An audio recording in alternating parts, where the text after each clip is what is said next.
नमस्कार दोस्तों, मेरा नाम अनिल है और हमारे चैनल पर यह पहला फेस कैम वीडियो है। और अगर मुझसे कोई गलती होती है तो आप सबको पहले से सॉरी। दोस्तों, आज के इस वीडियो में हम बात करने वाले हैं कि बैंकिंग स्टॉक की फंडामेंटल एनालिसिस कैसे की जाती है, कौन कौन से रेशियो और पैरामीटर को देखा जाता है।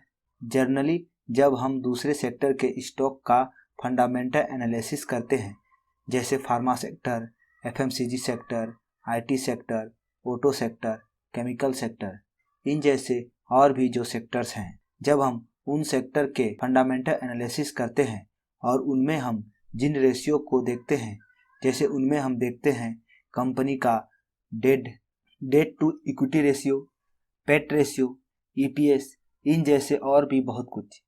इन सारे रेशियो को हम बैंकिंग सेक्टर के फंडामेंटल एनालिसिस करते समय नहीं देखते हैं। अगर हम इन सारे रेशियो को बैंकिंग स्टॉक के फंडामेंटल एनालिसिस करते समय देखेंगे तो हम बैंक का सही आकलन नहीं कर पाएंगे कि बैंक का बिजनेस ग्रोथ कैसा है, फाइनेंशियल कैसा है। इसीलिए जब हम बैंकिंग सेक्टर का एनालिसिस करते हैं और उनमें हम जो रेशियो देखते हैं वह है CASA ratio, NPA, NIM, CAR, PEG ratio, net interest income, इन जैसे और भी बहुत कुछ। दोस्तों, आज से आने वाले अगले कुछ वीडियो में हम बात करने वाले हैं फंडामेंटल एनालिसिस ऑफ बैंक। कौन कौन से रेशियो को देखा जाता है, वह क्या होता है और उन रेशियो को कंपेयर कहाँ से करें। तो आज का हमारा फर्स्ट वीडियो है कासा रेशियो। कासा रेशियो क्या होता है और इसे कहाँ से कंपेयर किया जाता है, तो चलिए शुरू करते हैं।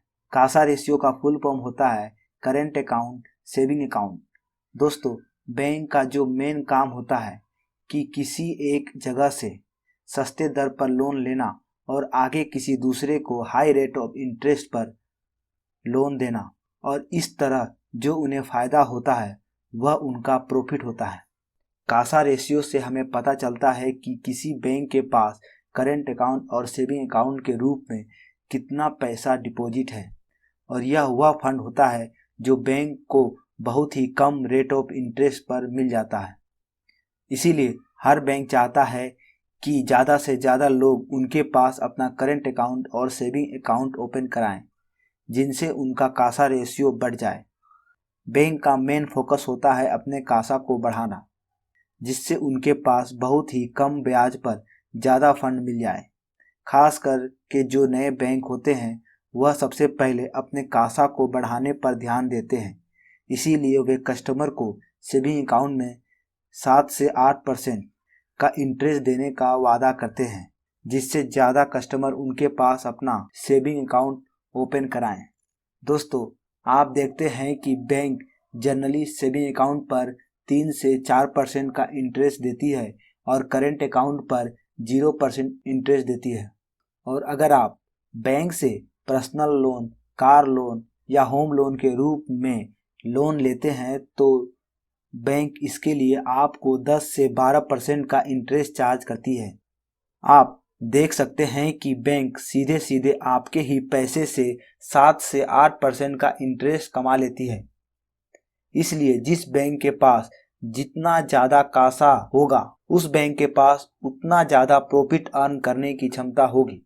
कासा रेशियो को निकालने का फॉर्मूला होता है करेंट अकाउंट में जितना डिपॉजिट है प्लस सेविंग अकाउंट में जितना डिपॉजिट है, उन दोनों को जोड़कर टोटल डिपॉजिट से डिवाइड करते हैं तो हमें कासा रेशियो मिलता है।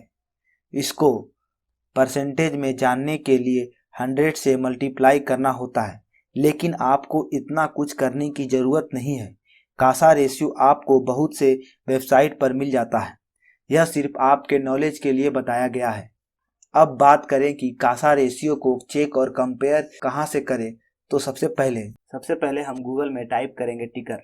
यहाँ जो फर्स्ट ऑप्शन है टिकर.फिनोलॉजी, इस पर हमें क्लिक करना है। तो अभी हमारे सामने टिकर.फिनोलॉजी का पेज ओपन हो गया है। यह एक बहुत अच्छी वेबसाइट है। बैंकिंग स्टॉक की एनालिसिस करने के लिए हमें जिन जिन रेशियो और पैरामीटर की ज़रूरत होती है वह हमें इस वेबसाइट में बहुत ही ईजी वे में अवेलेबल हो जाता है। यहाँ जैसे हम किसी बैंकिंग स्टॉक को सर्च करते हैं, जैसे हम सर्च करते हैं HDFC बैंक को, तो अभी आप देख सकते हैं कि HDFC बैंक का कासा रेशियो 42.23% है। उसी तरह एक दूसरे बैंक का कासा रेशियो चेक करते हैं, जिसे हम सर्च करते हैं कोटक महिंद्रा बैंक। तो आप देख सकते हैं कि कोटक महिंद्रा बैंक का जो कासा रेशियो है वह 56.17% है, जो कि बहुत ही ज़्यादा है। उसी तरह एक नए बैंक का हम कासा रेशियो चेक करते हैं, जैसे अभी एक नया बैंक है IDFC फर्स्ट बैंक। तो चलिए हम उसका कासा रेशियो को चेक करते हैं। तो यहाँ आप देखिए IDFC फर्स्ट बैंक का जो कासा रेशियो है वह 32.16% है, जो कि काफ़ी कम है। लेकिन यह एक नया बैंक है तो इसका कासा रेशियो अभी कम है। जैसे जैसे ये बैंक पुराना होगा वैसे वैसे इसका कासा रेशियो बढ़ता जाएगा। इसी तरह एक और बैंक का कासा रेशियो को हम चेक करते हैं, जैसे हम SBI का कासा रेशियो चेक करते हैं। स्टेट बैंक ऑफ इंडिया का कासा रेशियो 44.23% है, जो कि ठीक ठाक है। जनरली ऐसा माना जाता है कि जिस बैंक का कासा रेशियो 40 से ऊपर हो वह बैंक अच्छा माना जाता है। अगर सिर्फ हम कासा रेशियो के बेस पे बात करें कि सबसे अच्छा बैंक कौन सा है, तो एक नंबर पे कोटक महिंद्रा बैंक आएगा, जिसका कासा रेशियो सबसे ज़्यादा है 56.17%। उसी तरह सबसे जो लास्ट में हमारा आएगा वह IDFC फर्स्ट बैंक आएगा, जिसका कासा रेशियो 32.17% है। इसी तरह आप और भी बहुत से बैंकिंग स्टॉक के कासा रेशियो को आप यहाँ से चेक कर सकते हैं और उसके बाद कंपेयर कर सकते हैं कि कौन से बैंक का कासा रेशियो सबसे ज़्यादा है। उसके बाद अपना डिसीजन ले सकते हैं। लेकिन दोस्तों सिर्फ कासा रेशियो के बेस पे आप किसी भी बैंकिंग स्टॉक को बाई ना करें। इसके लिए और भी बहुत से रेशियो और पैरामीटर को चेक किया जाता है, जिसको हम आने वाले अगले कुछ वीडियो में बात करने वाले हैं। सो गाइज, आपको अब समझ में आ गया होगा कि कासा क्या है, इसे चेक और कंपेयर कहाँ से करते हैं। नेक्स्ट वीडियो में हम बात करने वाले हैं NPA के बारे में। दोस्तों वीडियो अगर आपको पसंद आई है तो एक लाइक तो बनता है। इस वीडियो से रिलेटेड अगर आपका कोई सुझाव या सवाल है तो हमें कमेंट कर सकते हैं, और अगर आप चैनल पे नए हैं तो चैनल को सब्सक्राइब करके बेल आइकन को प्रेस कर दें, ताकि आपको हमारे लेटेस्ट वीडियो का नोटिफिकेशन मिलता रहे। हम ऐसे ही फाइनेंस और शेयर मार्केट से रिलेटेड वीडियो लाते रहते हैं। तब तक जहां भी रहें स्वस्थ रहें और खुश रहें। धन्यवाद।